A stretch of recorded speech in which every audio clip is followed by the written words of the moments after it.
Hello, BookThinkers family. We have a very special episode today. Welcome to episode number 30 of our brand new podcast, BookThinkers Life Changing Books. During each episode, I interview one of the world's top authors, and as a listener, you can expect to discover new books, new mentors, and new resources that you can use to achieve more and live better. In this episode, I have the pleasure to interview the author Rolf Potts. He's one of my favorite authors because he wrote one of my top 5 favorite books of all time, Vagabonding, an uncommon guide to the art of long-term world travel. Rolf has reported from more than 60 countries for the likes of National Geographic, The New Yorker, Sports Illustrated, the Travel Channel, and much more. And I'm very jealous of what I'm about to say. His adventures have taken him across 6 continents and include piloting a fishing boat 900 miles down the Mekong River, hitchhiking across Eastern Europe, traversing Israel on foot, bicycling across Burma, driving a Land Rover across South America, and traveling around the world for 6 weeks with no luggage or bags of any kind. Without further ado, please enjoy this amazing conversation with somebody who I aspire to be like, Rolf Potts. Rolf, man, thank you so much for joining the podcast today. For those in the audience that don't know who you are, could you introduce yourself to everybody? Yeah, I'm Rolf Potts. I'm a travel writer and journalist. I've written 4 books, most of them about travel, the most well-known of which is Vagabonding, an Uncommon Guide to the Art of Long-Term World Travel, which is about taking time off from your normal life to travel the world in earnest, not just a vacation, but a way to embrace your only true form of wealth, which is time, and invest that time into travels that enrich your life. So you kick off the book with a few different definitions of vagabonding, and I love all of them. But when you meet somebody on the street for the first time and you introduce yourself and they ask you about what you do and you tell them about vagabonding and they say, "Hey, what's that word mean?" How do you define vagabonding to people like that? Well, I gave it a great definition in the book that I might have to paraphrase now, but I think it's taking time off from your normal life, and that doesn't have to be a prescribed amount. It can be 6 weeks, it can be a year, it can be 5 years to travel the world in earnest. Not just as a consumer who is experiencing the world as a vacationer, nothing wrong with vacations, but as someone who is more like a pilgrim and is seeking to explore the world and learn about it and deepen their life. Now, that's not the book definition, but in some ways, maybe I like that a little bit better. So it's sort of traveling the world in the manner of a seeker as opposed to someone who's just sort of passively wanting to be entertained by the world. Now, I loved your response. Before we get into sort of my definitions of travel and all the ideas I have about it, I wanted to point out to the listeners that Tim Ferriss, who everybody here knows that he's one of my favorite authors, he actually wrote the foreword for your updated version of Vagabonding, and he also helped you produce the audio content. So how did that relationship start? How'd you get to be buddies with Tim, and where'd you guys meet? Well, it's funny. He reached out, as many readers who have responded to my book, and sent me an email. This is before he wrote the 4-Hour Work Week. Mhm. And he said, look, I'm Tim Ferriss. I forget where he lived at the time, but he said, I lecture at Princeton sometime. I'd really love to get on the phone and talk about your ideas. I mean, nobody knew Tim Ferriss at the time. He had no book out. And I try to be generous with everybody. I had no idea that he'd be, the Oprah for dudes down the line. But I answered him and we got on the phone, and he's obviously a really smart guy who's put a lot of thought into a lot of different things. And so I actually gave him some ideas, as he was launching the book, and some encouragement and stuff. And in a way that has flipped, this is good advice for anyone who is in sort of a mentor-mentee relationship, that in a way, the small bit of help that I gave Tim back in the day has paid off 100-fold, because he's really promoted my books. So basically he asked me for some input. I gave him some. I referred him to my agent at the time, who turned him down, foolishly turned him down. And then he, of course, became this very influential person. But he's a solid guy. He's a good guy too. We remain friends to this day. And so while the 4-Hour Work Week takes some ideas from Vagabonding, obviously he's delved into worlds since then that are way beyond Vagabonding, and he's his own brand. And of course, I do my own thing too. So yeah, it's interesting. In a way, the idea of time wealth, which I just mentioned briefly, is a lot what goes into the 4-Hour Work Week idea. Just the idea that let's think about what's the best way to spend our time. You know, if we're going to be working or traveling, how can we invest our time in such a way that it pays off in a way that makes us a fuller person? Well, before I read The 4 Hour Work Week and before I read Vagabonding, I sort of had that Charlie Sheen Wall Street idea of travel. I'd love to have you, and I know you give the example in the book, I'd love to have you describe that Wall Street scene to everybody so that they can understand sort of where my frame of reference was before I read these books. Yeah, a lot of people have responded to that little anecdote, including Tim, because it's a movie from Wall Street, which is about, people working in the financial markets and trying to be big shots. And I watched that movie after I got back from a couple of years of traveling around in Asia and really having the most mind-blowing experiences of my life, which cost very little money. And so the Charlie Sheen character is talking to his girlfriend about, his ambitions in life. And he said, the way I think, you can, if I just want to make a big bundle of money before I get too old, and then I can ride my motorcycle across China. Well, I'd just been in China and many other places in Asia. And it's like, yeah, you don't need to make $1 million on Wall Street to buy a motorcycle in China and ride it around. And I think I say in the book, you can work as a janitor cleaning toilets and earn enough money to buy a motorcycle and ride it around China. And so I think that there's this misplaced thinking that we treat success and money as an abstraction without thinking about how it actually serves our lives on the other side of that success. And so that example, I think, really appeals to people who have very concrete financial goals for themselves. And I think that's great, but I think what's important, and I think that's something that Tim has grabbed onto and that I have certainly grabbed onto, is that, well, so you make a ton of money, what is it going to serve? Is it going to make you too busy to enjoy your own family? I know a lot of, and Tim knows a lot of millionaires and billionaires who barely have time to see their kids, right? Whereas you go to a really poor country and the fathers are interacting with their kids all the time. They're living a very organically happy life. And so I think that example basically served to readers to say, look, making a lot of money is great, but how does it serve your life? What is the concrete goal of this? Because you don't need to make $1 million to ride a motorcycle across China. You just need a few $1,000s and improvise from there. Yeah, there's another metaphor that hammers home that same point in the book, which is there's this group of monks and they always delegate their travel to the future. And so growing up in sort of a traditional US household, that's always what I was doing, was delegating, hey, I want to make a lot of money, then I can ride my motorcycle across China. When did travel start for you? Because that's not something that you really touch on in the book. Did you grow up in a household where travel was open and friendly and everybody talked about it, or was it looked at sort of in the traditional sense in your household? Well, to an extent, and it's funny, they say that part of being middle class is being a little bit fixated with the future. They say that poor people have to be fixated with the present moment. Rich people are sort of fixated with the past and all of the rich forebears that came before them, whereas middle class people, which is a ton of Americans, are sort of fixated with the future in a way that doesn't really serve the present sometimes. We keep putting things off to future times. And so I grew up in Wichita, Kansas, which is a fairly provincial place. A lot of great people, but not a lot of people traveled, including my parents. My parents didn't have passports until I had been traveling for several years.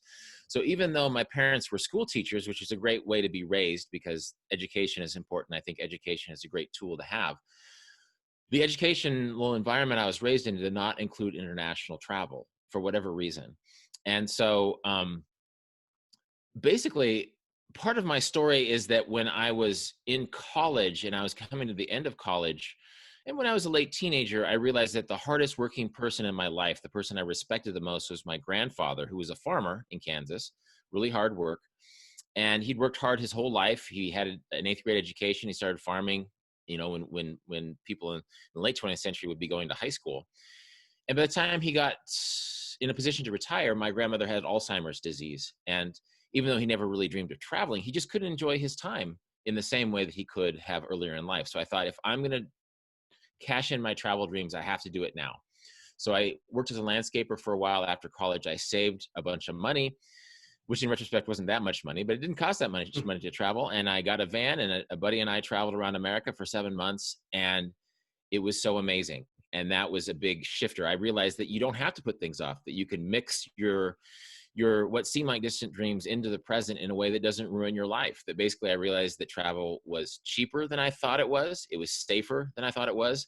And it was easier than I thought it was. And in a way, that first journey, which I took when I was 23, hasn't fully stopped because I've found ways of mixing travel into my normal life. And that's what I try to encourage people in Vagabonding. I try to encourage them to think, well, you don't have to put things off. I know society isn't telling you, society is making you scared. You have to work hard through your 20s or else you'll never have a job again. Well, it's good to be smart in your 20s, but actually, and I wrote this book before the digital nomad movement came about, but actually being overseas and in a dynamic way when you're young makes you more employable. And as the 21st century has gone on, that's been a very true thing, that people will literally take their job overseas. They'll learn languages, they'll learn negotiation skills, they'll learn geography, and suddenly they are more employable than your average person in LA or Austin or Minneapolis or wherever they're living. Yeah, so a little bit about my story. I came out of college. I had already been working in an internship for a software company in a sales position. And the idea of the job at the time was it was a full-time office job. I needed to be in the office. It was location dependent. And at that same time, I was reading books like The 4-Hour Workweek and books like Vagabonding.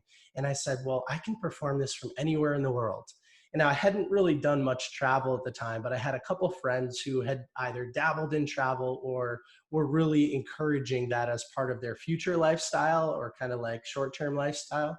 And so, yeah, I did just that. I negotiated with the company that I was working for to do some short stints internationally. And I did a little bit of solo travel, and now I'm in love with it. I love working remotely. My job is full-time remote.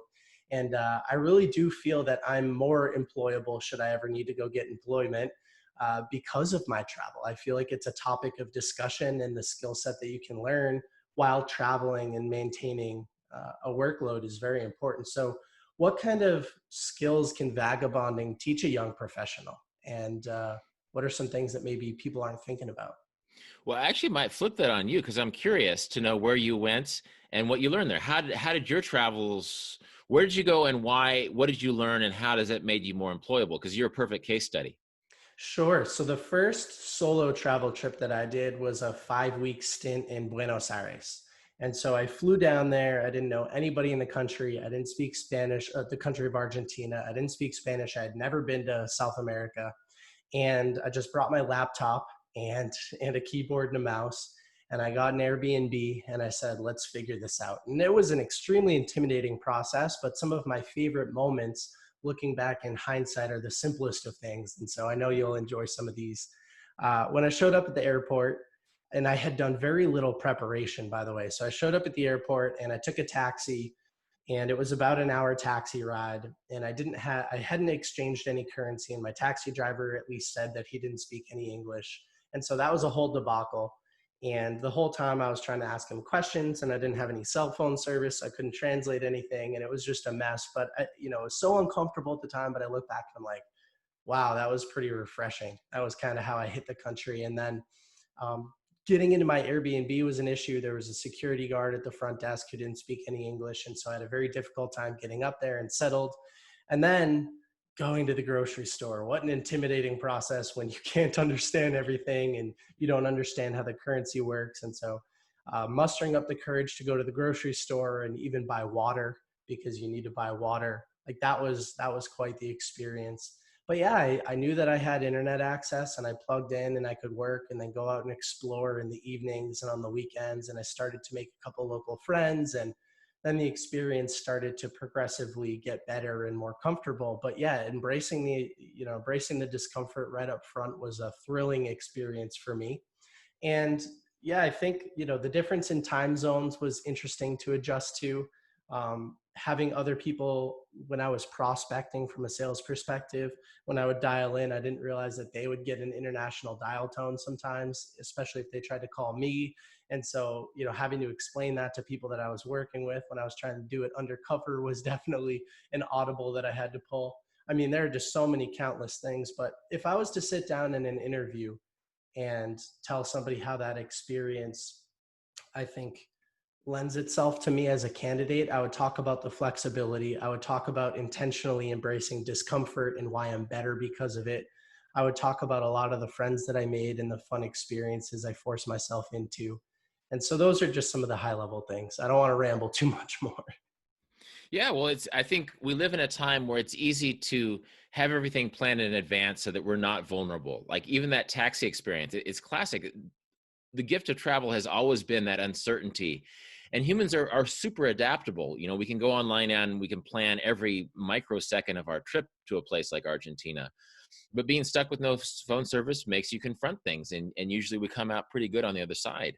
And yeah, that sort of adaptability, people complain about, you know, millennials or the younger generation and insulating themselves with technology. Travel is a great way to pull that insulation away and to realize that, hey, I can do a lot. I can be adaptable in so many ways. And I'm glad that you mentioned fun, because people sometimes, especially people who are worried about being employable later, are afraid to have fun. It's like, dude, having partying in Buenos Aires or Bangkok can teach you a lot, you know. And if you're a little bit smart, you're not going to spend your whole time, you know, partying your brains out. That basically any interaction helps you be more savvy in so many ways when you're overseas. It's a fantastic education.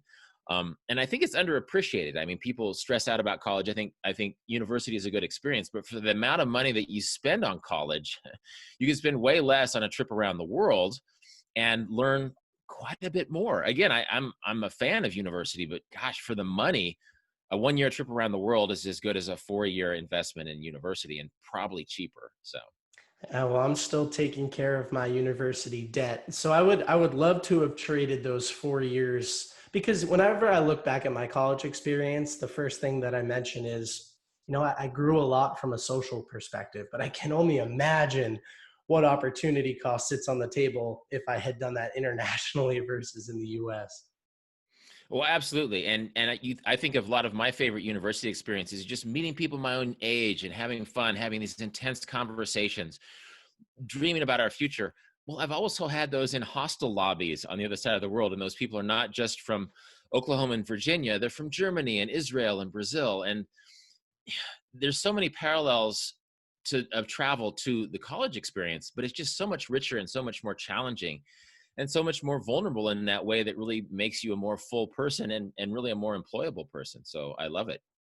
Yeah, and I've done remote work over the last, and I've only been traveling for a few years now, but I've done remote work. My girlfriend also works remotely. So earlier this year, before COVID, we did a few weeks in Peru, which was a lot of fun. Very underrated Lima. I loved the city.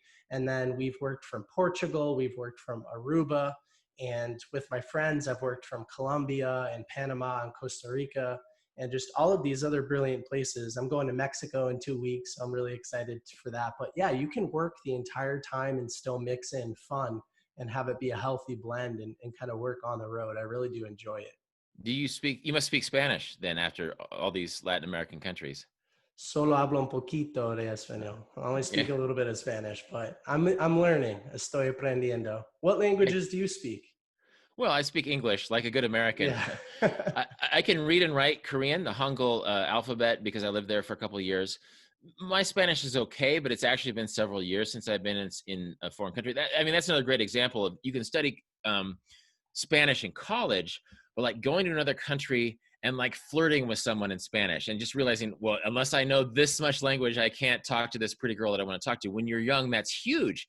I mean, if somebody had told me that in high school, that, yeah, actually you can talk to interesting girls, I would have been better at Spanish when I was young. So Me there's just too. all of these examples. And I think one fun thing about travel, you mentioned Peru. I was taking an Uber in LA last fall, and my Uber driver was from Peru. And I'm like, oh yeah, I've been to Cusco, I've been to southern Peru. He's like, oh, you got to go to northern Peru. And like suddenly I had this connection. And I think it was cool for him to meet someone who was interested in his home. And then I'm like, northern Peru? And he's like, yeah, there's mountaineering. You can do all these long hikes. And suddenly it's like, whoa. So there's so many small and big levels at which the travel can enhance your life, because suddenly I was bonding with my Uber driver in a way that was cool for him and me. And I was getting these great ideas for further travels, which will make me a better Spanish speaker. And again, there's just, it is, once you start that seed of travel and that can enhance your life in so many ways, it surprises you how it can make not just your life better, but a day better, an Uber ride better. It was really cool. I love connecting with Uber drivers, even, yeah, like you're mentioning here in the States, and asking people where they're from, where did they grow up, and you'll learn a lot of interesting countries or maybe add something to the bucket list that you hadn't thought of before. So I really enjoyed that experience as well. And yeah, the Spanish is getting better, and I'll continue to travel in Central and South America just because I've loved the experiences, but I need to broaden my horizons a little bit as well. Yeah, and just all parts of the world are so great. I'm under traveled in Africa, but I was there 3 winters ago, and oh my God, I mean, you say Africa, but it's this giant continent, that is 54 countries. And I went to Mozambique and Namibia and South Africa, and again, you go to South America, you improve your Spanish skills. One reason why my language skills aren't great is that I just keep wanting to go to new places. And just when I have like mediocre to bad Spanish, I'll be in Mozambique, where Portuguese is sort of the lingua franca. And so, yeah, it's a menu of wonderful possibilities. I might add too that there's no real rules for vagabonding. I've met people who have really meaningful travel careers that are entirely set in South America, which is this giant continent, and their Spanish is better than mine will ever be. And they don't need to necessarily spend time in Mozambique, because there's some great, like Uruguay has some great beaches, that just like Mozambique has great beaches. There's no elephants in South America, but yeah, there's so many combinations under which you can explore the world. So that's great that you're following your passions and exploring Latin America, which is a fantastic place to visit. So, for people who are interested in starting their travel journeys, they're interested in vagabonding, what are some tips that you have for entry level people, people who haven't traveled before? Well, one might go back to something we were talking about earlier, that middle class American compulsion to put things off, because you think that's the responsible thing to do. So decide that you're going to do it. That's far and away the most important thing, because then it becomes an active part of your life. Just say, well, I don't have enough money now. I'm being hypothetical here, but I don't have enough money now, but I bet in 2 years I can save enough to travel for 6 months. And then all of a sudden you're in dialogue with this future self that's a world traveler. And suddenly you're watching the news, and let's say that you want to go to Peru and start by hiking the Inca Trail and going to Cusco, and then maybe go overland to Bolivia and Lake Titicaca, and then Chile or whatever. Then pretty soon, every time you see the news, it's like, that's South America. That's where I'm going to go. That is places I'm going to dream about. You're reading about places you never thought about. You're creating your bucket list. I like the idea of bucket lists, in part because usually once you start traveling, you destroy your bucket list, because the world is so much more amazing than you could have dreamed when you're putting your bucket list together. And so that is the exciting thing, to anybody who's listening, who's not sure when they can travel. Yeah, just mark a calendar 5 years from now, or 6 months from now, when you're going to go. And then suddenly, in a certain way, you're on the journey, and you stop making those excuses. Because when you're just like, yeah, someday I'll do it. Well, someday is an abstraction. Make someday concrete. Make it 2 years from now. Decide to go to a place. Maybe you have a distant cousin in Norway. Maybe you have somebody you went to school with lives in Singapore. Just start making plans, and suddenly that trip becomes a part of your life. And then all of a sudden you're waking up on the other side of the world, and you're so grateful. Gratefulness has been something that I've been practicing on a daily basis for a long time. And I do feel the most alive when I wake up in a foreign country and I think to myself, wow, this was never part of the plan, but I'm having such an amazing time. And so you just gave some advice for people who are interested in starting their vagabonding journeys. What advice do you have when people receive pushback from their friends, like immature, reckless, irresponsible, whatever the adjective might be? Because I know that I've received some feedback from people like that, especially when you're in your 20s. Yeah, well, that's a real thing. It's your friends who have their own fears about how their life is coming together. It's people like your grandma or your parents or your uncle, because they have fears about how this works. My best advice is just to nod and say, that's interesting, and ignore them. Because winning the argument with your uncle or your friend about how you shouldn't travel, it doesn't matter, because they're not stopping you from traveling. And oftentimes I think people, they judge you for your travel ambitions, not because your travel ambitions are irresponsible, because they're afraid of their own ambitions. It's almost as if they want to do that, but they're afraid of it. And so if you do it, then that will give them less of an excuse not to do it. It's a weird psychological thing. And I don't mean to disparage people who like don't want to travel, because it's fine if you don't want to travel, but I think most people do. And yeah, and so those arguments are not important if you know that you yourself can do it. And I think I say in the book that sometimes those are the people you don't want to rub their nose in it, but you just say, look, I got you this enamel box from Thailand, and you know, and Aunt Wilma, you can keep your jewelry in there, or whatever. You're sending them postcards, you're sending them emails, and you've expanded your world, but you've expanded their world too. That basically you've strategically ignored that advice not to travel, because I guess it goes into, there's so many ways that we perform, that we compete with each other in life. And now that includes social media, where we have sort of a more perfect version of our life on Instagram. Um, and that applies to travel too. But in a way, that contest doesn't count because it's not real anyway, right? So the people who think, yeah, you're just going to you ruin your life, you're going to be less employable, you're just going to be one of those meatheads that's partying on a beach in Thailand, just say, well, I don't think so, but we'll see. When you come back, you can judge whether or not I've ruined my life. And then you've given yourself permission that basically those arguments are less important than your very real experience that might enjoy a party on a beach in Thailand. I've done that a few times myself, but also can encompass other amazing experiences in the country that make you a fuller and more employable person.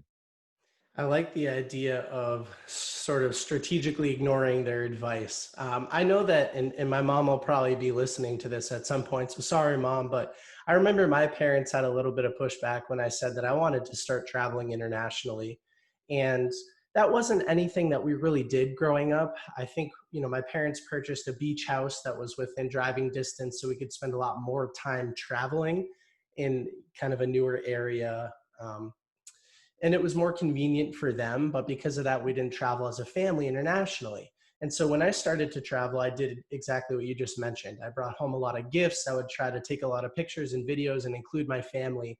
And now we're scheduling trips as a family to travel together. So you can really help persuade the people around you and show them what a great time traveling might be. And so that's kind of the slower approach to it, but it definitely works.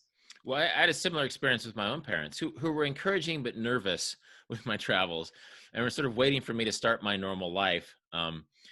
And eventually they got their own passports. They came and visited me in Korea. We went to China and Mongolia, went to Paris and Prague, and now they live very close to me.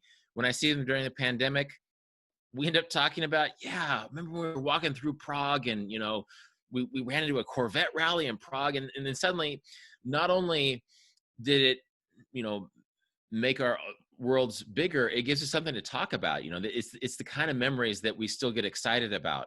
And so it's a great way to bond. And I know people have different degrees of pushback from their families, but if you can just sort of gently say, no, Mom, I'm going, and when I get back, maybe you can go with me, then it becomes a part of the familial conversation. And it can be a part of the conversation with your friend group too. That's you can just gently convert them. You gently make them into travelers, those people who push back against you, and pretty soon you're excited because you're drinking beer that you drank for the first time in Egypt or the Czech Republic or wherever, and it's everybody's life gets broader and deeper and more fun. Have you read, and I think this book, it did come out this year, so it's a brand new book, Die with Zero by Bill Perkins, or have you heard of it? No, tell me So about it. Bill, he was a guest on this podcast, and he wrote a book called Die with Zero. And the whole premise of the book is have experiences today and create memory dividends, and those dividends will pay out for the rest of your life. And he has an experience where in his 20s, a roommate of his left work, traveled for 3 months or something like that, and then came back. And Bill, at the time, observing this, kind of in that hustle culture, watched his friend resume normal life. And he thought to himself, wow, your life can be put on pause. You can go travel and then you can come back and resume things. And life's not over when that happens. And so now he, a little bit older in life, has realized that creating memories today and then letting those memories become stories that you can relive and experience for the rest of your life, before you're too old to travel and the plane rides and the disruptive sleep and the weird food is too much to handle. Like, live it now, not when you're 65. And so, yeah, Die with Zero is kind of that concept. But I was wondering if you had read it, because that concept of memory dividends is really interesting to me. Well, it sounds, I mean, that's me with my grandfather, who I respected, just the idea that he'd worked harder than anyone. And, your work is supposed to give you your free time at the end of life, and it didn't work for him. And so, yeah, embrace these things now. I think there's a couple things in American society in particular that travel is either seen as a status thing. It's something that you show off your wealth and it's ostentatious, or travel is an irresponsible hippy dippy thing that you go and you make bad decisions, when it probably has never been either. That there were some rich people in the 19th century who would showcase their life by traveling to Paris or something. But at the end of the day, travel is just, it's a form of life like any other kind of life, but it's a new set of challenges. It's a new set of problem solving. It's a new set of opportunities. It's new foods, it's new languages, it's new places. And just like life at home, it's just life, but it's intensified, and in a way time slows down. And so I'll have to check out that book. Yeah, because in a way you get more memories per week when you travel, because everything is so new, and neurologically memories are constructed more meaningfully when they are in a brand new context. And so what a great context in which to create those kind of life memories that make you a more full self than when you're being vulnerable and trying new things and being in unfamiliar places. So And I when love it. you're younger, yeah, just like investing money, when you're younger, if you invest in travel, then you can relive that experience. You can receive the dividend payment more often and throughout the rest of your life. And then they sort of compound and build on each other as well. He uses an example in the book where he says, "Oh, if you go to Thailand and a funny thing happens, and then you tell that when you get home and somebody's milk comes out of their nose because they're laughing, like that becomes part of the experience when you tell it next time." And so those experiences can sort of grow. So yeah, it's a fun framework. There's actually a quote directly from the book that I want to read to you. It might be a popular quote. We'll see. And I'd love to have you reflect on it. So here's the quote for everybody. "The value of your travels does not hinge on how many stamps you have in your passport when you get home. And the slow, nuanced experience of a single country is always better than the hurried, superficial experience of 40 countries." That's something that I try to communicate to my friends a lot, because they'll want to do a 1 week trip to Europe and hit 3 or 4 countries. And I'm like, hold on, we got to slow down. How do you think social media plays into that quote? And do you think that social media has hurt the travel culture, or do you think it's improved the travel culture?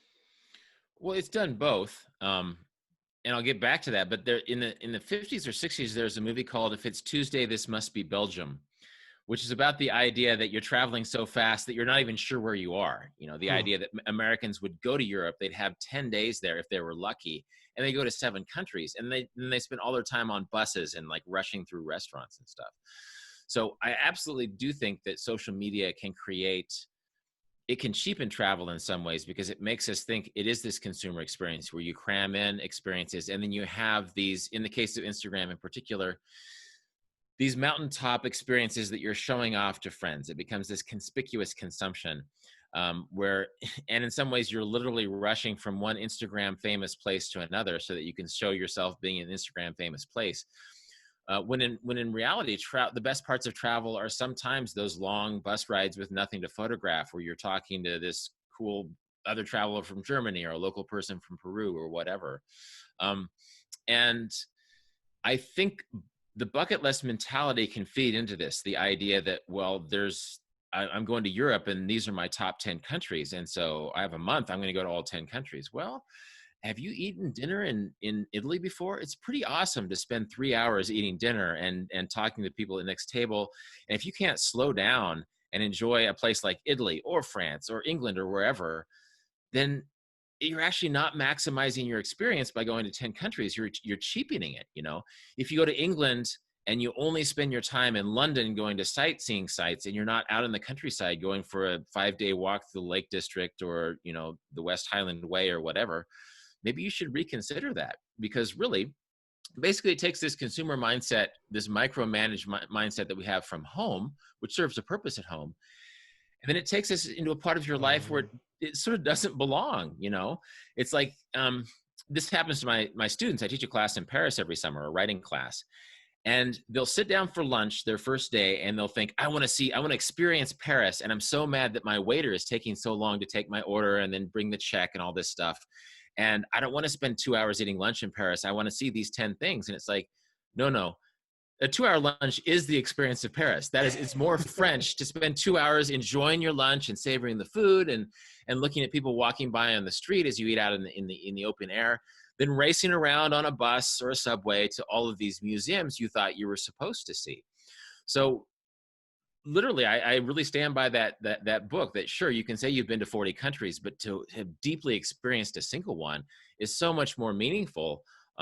And it affects your life in ways that are more important than sort of the Instagram show off version of how you think you're supposed to be traveling. Hmm. Yeah, and I think that there's also I don't know that this is new, but there's also an aspect to tourism or travel where you can be anti-Instagram. And in the book, you say, well, being anti-tourism is a cliche in and of itself. Like, don't avoid the top of Machu Picchu or taking a picture there just because everybody else does it. Like, go have fun, but also don't ignore the rest of the country. And so what does that mean to you? How are you thinking about anti-tourism and sort of the cliche that sits around that now? Yeah, well, this is all part of a meta conversation, that we all sort of know that what's on Instagram is sort of a fake version of the party we went to last Friday, or a fake version of the Inca Trail in Peru. But that doesn't mean that it's all fake, that it's a distillation of what could be a really cool experience.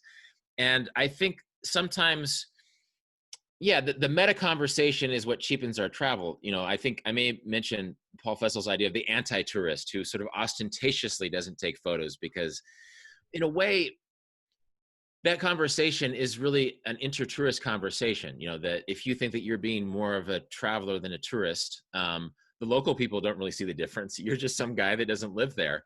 And so I think this is why I say in the book that your travels really have to be personal. They have to be about your own experience there. Because if you're always even if you're traveling well, but you're saying, oh, well, I'm sort of cooler than this Instagram bro who's just taking pictures and not experiencing things. It's like, well, let him be the Instagram bro, and Mm-hmm. maybe you can throw up some pictures on Instagram too. It's not that big of a deal. What matters at the end of the day is how you're affected personally, how you're making yourself vulnerable, how you're challenging yourself, how you're learning new things, how you're going to neighborhoods that that aren't on top 10 lists online or aren't in the guidebook. And in pushing yourself, you're making your life richer. Yeah. So I think at the time, and I wrote Vagabonding before there was social media, there was this argument within traveler culture it was sort of a hipster argument of people trying to be a cooler version of the traveler than the other person. And I guess I was gently trying to say, yeah, it doesn't matter. The hipster argument doesn't matter. Because if you think they're being a cheap, boring tourist, fine, that's fine. You don't have to win that argument. Again, just like you don't have to win the argument with your grandma about traveling. Just go and let travel deepen your life, and whether or not it translates to social media is nobody's business. And it sounds like you've had some of those experiences yourself, that at the end of the day, those personal experiences, that making it through that cab ride and before you've changed your money, teaches you way more important lessons than anything that you would compare with somebody in the hostel lounge. So Yeah, absolutely. And so kind of in summary, like, look for an authentic experience, be present. There's another line that I tell people all the time when they ask me about travel. I say, sort of discover whole new continents within yourself, and that comes from your book. And I love that. I mean, it's a present experience, and it needs to be authentic in relation to you, not in relation to Instagram or what other people are doing or anything like that. Yeah. well, I think that was a paraphrase of a Henry David Thoreau quote, who also said, yeah, I've traveled a lot in Concord, right? And so people say, oh, I've been to Finland and I've been to China. And he's like, well, yeah, no, I've been to Concord. And so what I love about that is he really paid attention to where he was, and he didn't go to a ton of countries, but he walked across Maine, and he experienced all 24 hours of the day in Concord. And if you read Walden, you'll understand that this is a guy who was paying attention. And in a way, that's what counts. Regardless of these Instagram arguments or who's cooler than this guy in the hostel, paying attention and really opening yourself up to what life can give you is what counts. Mm-hmm. You have another line in the book that's sort of related to this. Hello, BookThinkers family. A quick word from today's podcast sponsor. Today's episode is sponsored by Audible. Audible is the leading provider of spoken word entertainment and audiobooks, ranging from bestsellers to celebrity memoirs, business, and my favorite, personal development. And as part of Audible's partnership with us, we're actually offering listeners a free 30-day trial. This trial includes 1 credit, good for any premium selection titles you'd like on the whole platform. So that's pretty much any book, including the one we're talking about today. That book is yours to keep even after the trial is over. Now, this trial also includes access to Audible's Plus catalog of podcasts, audiobooks, guided wellness programs, and Audible originals. You can listen all you want, no credits needed. Now, everyone on the BookThinkers Instagram knows that I love physical paper books. There's nothing better than having a book in your hand, scribbling notes everywhere in the margins. I kind of tear those things up. But I've been completing an additional 20 to 30 books every single year using Audible by listening when I'm in the car, doing chores around the house, or while I'm on my morning walks or runs. You could take advantage of this free trial by clicking the link in today's show notes or going to www.bookthinkers.com/audible trial. You will not regret it. Now, back to today's episode. The reason that you're going to a country isn't always the thing that you think when you go back and you try to remember your experience. Like the little small details, if you are paying attention, might be the highlight that you go and you talk about. Like when I think about Peru, I don't think about Machu Picchu as the first thing that I want to talk about. I want to talk about how I think Lima is one of the coolest and most underrated cities ever. And I had such a fun experience spending 10 nights there or something like that. And so, yeah, sometimes you do go for one specific reason and then you end up looking back. And as long as you're paying attention, when you look back, it might be a very different reason or a very different group of experiences that ended up being your highlight. Yeah, I love that. When I was in Peru, I didn't go to Lima because it had a bad reputation, and maybe Yeah. it's my loss, that I didn't make myself vulnerable to this place and discover what there is to love about that. As we said before we started, this interview is being conducted by my house in Kansas. Nobody comes to Kansas, right? But if you do come to Kansas or any place that isn't traditionally a place you should go, suddenly you find yourself really awakening to these little details that reveal themselves. And this ties into that bucket list approach to travel, that if your bucket list should get you out the door, but odds are there's going to be things that are way cooler than the stuff at the top of your bucket list. And if you don't leave yourself open to experiencing the bucket list adjacent things in this country, then you're going to be missing out, because the odds are that Machu Picchu probably isn't the number one experience that you take home from that. I love Machu Picchu. It's a beautiful place, but there's so many other amazing things in a place like Peru or Kansas or wherever you go that you're going to remember. And so if you're judging each day by the basis of your bucket list instead of just being open to everything that's there, another thing I often say is that you're going to be so much smarter on day 7 of your trip than you were when you're planning it in front of your computer in your home office, right? That basically whatever is on your bucket list, suddenly there's stuff like, holy crap, I didn't know this. I didn't realize the beaches in northern Peru are kind of awesome. I didn't know there's a surf culture in Peru. And then suddenly, if you haven't limited yourself to your itinerary or to your bucket list, then suddenly your travels are growing in these mind-blowing directions that they give you these great memories that you were talking about earlier. Mm-hmm. Well, I know that we've got to wrap up pretty soon, but I'd love to ask a couple, not rapid fire, but sort of short questions here.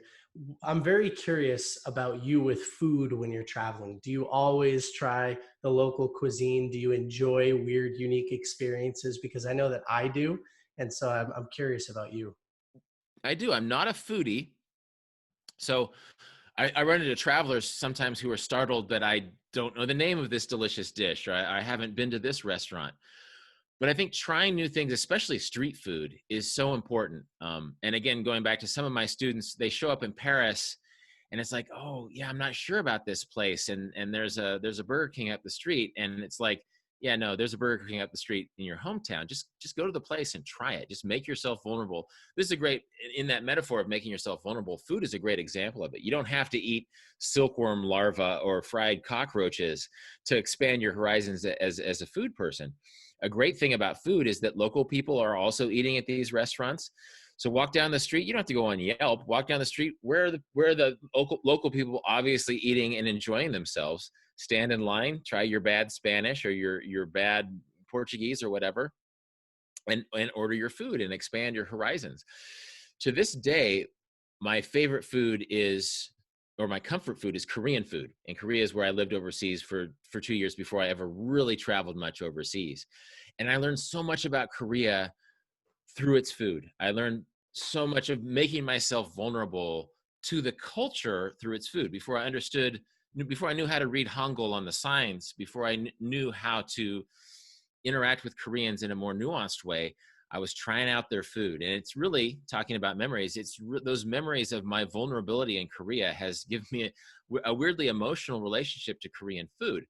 So I think that of the many windows through which you can experience a place, and I'm a runner, so like going for a 1 hour run in any city is going to be an amazing place to experience it. But food, everybody has to eat. And food is such a great window into any place you are, because every place of the world loves to eat, but they eat in a way that's slightly different. Mm-hmm. And so I love it. I go on forever and ever. I mean, it was years before I realized that in Spain, tapas are not just a snack. They're food that's eaten while you drink. And it's a way to regulate your drinking habits. Instead of just going out and getting hammered, you have this discipline where this food goes with this drink, and then we're going to enjoy the evening. And instead of having 2 hours of being blitzed, we're going to have 5 hours of going around and eating small dishes and drinking and having a nice evening. So what a great place to start, seeing another culture through its food. I love how you started off by saying, I'm not a foodie, but, and that's how my experience is too. Like when I'm at home, I eat sort of very similar meals all the time. I like to prep. I'm not very into food while I'm at home, but when I go internationally, I'm willing to try almost anything. I'm willing to ask for recommendations and eat way outside of my comfort zone. And so it's a good way to learn about the local culture and ask questions and interact with people and see what they like. What about, now I know the number of countries on your passport isn't super important, but I'm sure people ask you all the time, how many countries have you been to? Well, I usually say I can't remember, and I haven't, because I'm not a big country counter. And then sometimes what does count, is what's a week in one country versus a month in another country? Being in an airport hardly counts at all, unless you had something super interesting there. I've probably been to 70 or 80 countries. But then, I've been to Siberia, which feels like a different country than the other part of Russia. I've been to parts of Canada that on the east coast of Canada that don't feel at all like the west coast of Canada. So yeah, technically 70 or 80 countries, but it feels like every country can consist of 80 countries. I'm going to start stealing a lot of the things that you're saying in this interview when people ask me questions, because like you mentioned Uruguay earlier, like I went for 1 day. Does that count? I'm not sure. Nothing really interesting happened during that day. I took a ferry ride from Buenos Aires, and does that count? I guess typically I have been counting it, but I'm not really sure that it would count in what I would describe as counting. So yeah, it's an arbitrary number, but it's always something that I'm sure people ask you. It is, yeah. And it's funny how this becomes a part of the conversation. It's like, oh, you went there for a visa run. Did you go there for a visa run No, to Uruguay? no, I didn't. I just went because it was a little excursion out of Buenos Okay. Aires, and I wanted to see Montevideo, and yeah, that's all. Right. Well, there's certain beaches that Argentines go to because the beaches in Uruguay are so great, but there's actually some sort of hippie beaches a little further north that the Argentines don't go to because they're inconvenient. I spent Christmas at Punta del Diablos in Uruguay a few years ago, and it was one of the best Christmases ever. So um, it's a country counting thing. I think sometimes that there's a certain part of traveler culture that would say, oh yeah, that doesn't count. And who knows how it counts. But in a way, maybe that gave you a taste for Uruguay that will lead you into another experience of that place. Because at the end of the day, just like it doesn't matter if your grandma doesn't want you to travel, it doesn't really matter how many countries you've been to. And so that's just an exercise. It's sort of a metaphor, but it doesn't really matter. Hmm. I know you've written another book called Souvenir. I haven't read it yet, but do you collect souvenirs while you travel?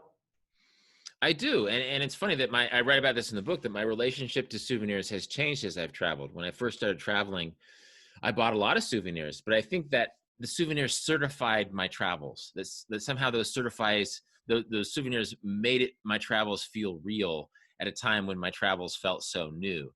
And then pretty soon I had been to 40, 50, 60 countries, and the newness wasn't there. And it felt less important to get those souvenirs. And sometimes the souvenirs weren't something I would buy in a shop, but maybe I took this riverboat down the Laos. And so I'm going to take the broken propeller from day 10 of that adventure, and I'm going to hang it on my wall because that means way more than anything I would have bought in a souvenir shop. And yeah, actually, gosh, I mean, there's souvenirs all through my office. And it's sort of another thing I talk about in the book. It's sort of like a part of my own autobiography that only I can understand. You know, I can look back and I can see that boat propeller. I can see the puppet's head that I bought in Myanmar. You know, I can see these other things that I got in different parts of the world. And it's a way of certifying my memories. I'm not for overdoing it with souvenirs, but I'm a pro souvenir guy, because really it's this very personalized conversation that only you can understand. And you think, man, that was a good day. And it sort of reminds you that you've had this, again, going back to the idea of creating good memories. It reminds you of, yeah, you know, today might not be the greatest day in my home office, but that was a great day on the Laotian Mekong. Yeah, so that was a fun book to write. It's not as long as Vagabonding. It hasn't sold as well as Vagabonding, but it's more esoteric. It's about that. Again, it's like Vagabonding. It's about the existential tenor of travel and how, you know, taking these objects away from travel can be a part of this dialogue that makes your life more meaningful in many ways. Yeah, it's. I wanted to tell you this, because I think it's interesting. I view souvenirs sort of the same way, and the way that I collect them, and I've been doing this maybe for the last year and a half or 2 years now, is I collect them in the form of tattoos. And so I love tattoos, and I love being tattooed in foreign countries. And yeah, just like you just said, you know, I could be sitting back in the office and look down at this tattoo on my leg and think, you know, today might not be the best day, but wow, that was a really fun experience getting that tattoo, you know, and then I could think about the other things that happened during that experience. So I'm a big souvenir fan as well, and I'm an advocate for them. Yeah, that makes sense. I don't think I've ever met someone who's done tattoos or souvenirs, but it makes so much sense, you know, Yeah. that literally you take your souvenirs with you. You don't have to be in your home office. You can be waiting for the bus and look down and think, yeah, you know, Uruguay is great, but God, you know, Namibia was wonderful. I'll have to go back there someday. Yeah, I think of it in terms of positive neurolinguistic programming. I mean, my subconscious sees these things all the time, and they are not in remembrance of people or things like that that maybe you'll find with typical tattoos. They're in remembrance of experiences. And so anyway, yeah, it's been a fun experience. Where is somewhere that you haven't been that's really high up on your list? Like, where's your next destination? Well, for 20 years, I've been saying Antarctica because I've always sort of loved the idea of Antarctica, but I wouldn't say it's my next destination. I have a very specific, gosh, I have so many specific itineraries, but I'd really love to see more of the South Pacific and Borneo, Vanuatu, the Solomon Islands. For very specific and esoteric reasons. I want to go more to Central Asia. I want to see more of Africa. I realize I'm giving you a very general answer here. That's okay. I want to do more walking. This is on my own podcast. I've talked about wanting to do more walking. So I mentioned that in England, I'd like to go walking in Cornwall. I'd like to go to the Julian Alps. I'd like to walk around the fjords of Norway. That's it. This is one thing too, is that once you've broken the seal a little bit, once you have a few experiences, you realize there's more experiences than anyone could ever have in their life. And it's so fun to think about. So eventually I'll narrow it down. So maybe Vanuatu in the South Pacific, maybe hiking the fjords of Norway. We'll see. But it's so exciting to know that those experiences are out there. Mm-hmm. And then kind of last question here. When you meet somebody new and they learn about who you are and what you do, and they say, hey, what's your favorite travel experience? What's the best experience that you've had? When you think back, what is the first thing that pops into your mind? Well, the one that popped into my mind just now is my very first vagabonding trip. And I've said before that you can only travel when you're 23 years old once, you know? And what I'm saying when I say that is that it was just so new that everything was just like, I would just use the word grateful. Every day I was so grateful. It was like, this isn't that hard. This isn't that expensive. Why didn't I do this earlier? And so traveling, they call it van life now, #van life. But a buddy and I fixed up a Volkswagen van again, and we slept in it. It was a total dirtbag trip. We didn't spend much money, but as far as the gratitude and excitement and memories that went into that, it's hard to compare to. And I think a lot of travelers might say that they've been to 80 countries, but the first one was the special one because of that emotional relationship. Again, that vulnerability of just the excitement and gratitude that go into your first big adventure. So I guess that'll be my answer. I could give you 20 answers, but that first van trip, just sort of waking up and thinking I'm doing it. I didn't even leave. Well, I went to Canada on that trip, but I didn't leave the United States besides a few days in Canada. And even though it wasn't an exotic trip, I will forever be grateful for just deciding to do it and doing it at that young age. Yeah, my first 20 experiences jumping on a plane were all domestic for work, but a lot of them were solo trips domestically for a week or two. And I mean, I had some amazing experiences. So whenever I think about my travel experiences, they all started kind of in that form as well here in the US. Yeah, it's a great place to start. And I would never knock US travel. It's a big country. Yeah, it is. Yeah, and you mentioned, sometimes being in one place and then being in another, area of one country, it could feel like very different places. The US has dozens of those differences. So, yeah. Yeah, and people make fun of Americans, and probably rightly so, for not traveling outside of America very much. But yeah, there's a ton, east to west, north to south, and smack in the middle, Kansas, where I am now, a state that I love. There's just a lot to see. And it's funny how I run into Europeans sometimes who'll say, yeah, I just want to see the Art Deco in Miami and go to Vegas and LA and New York, and then I'm done. It's like, oh no, the US is an amazing place too. You need to slow down. Yeah. Rolf, well, thank you so much for our conversation today. I've been looking forward to this conversation for a while because this is one of my top 5 favorite books of all time. And I tell people that all the time. For people that want to learn a little bit more about you, where should they go? What should they do? Probably rolfpotts.com. It's an old school author website. I'm on social media a little bit, but I'm sort of trying to wean myself off social media if I don't need to be on it. So yeah, that's rolfpotts.com. Will have links to my books. It'll have links to my podcast, Deviate, and to a lot of my articles and travel advice. That's a great place to get started to learn more about me. Awesome. Well, thank you so much for coming on. Yeah, thanks for inviting me. That is a wrap. Thank you so much for taking the time to listen to this week's episode of Book Thinkers, A Life-Changing Books. To discover more books, more mentors, and more resources that you can use to achieve more and live better, make sure you check out our website at www.bookthinkers.com. There you'll find links to our mobile application, more podcast episodes, our shop so you can get some Book Thinkers swag, and our socials. With that, I'm signing off, and I'll see you for next week's episode of Book Thinkers, Life-Changing Books.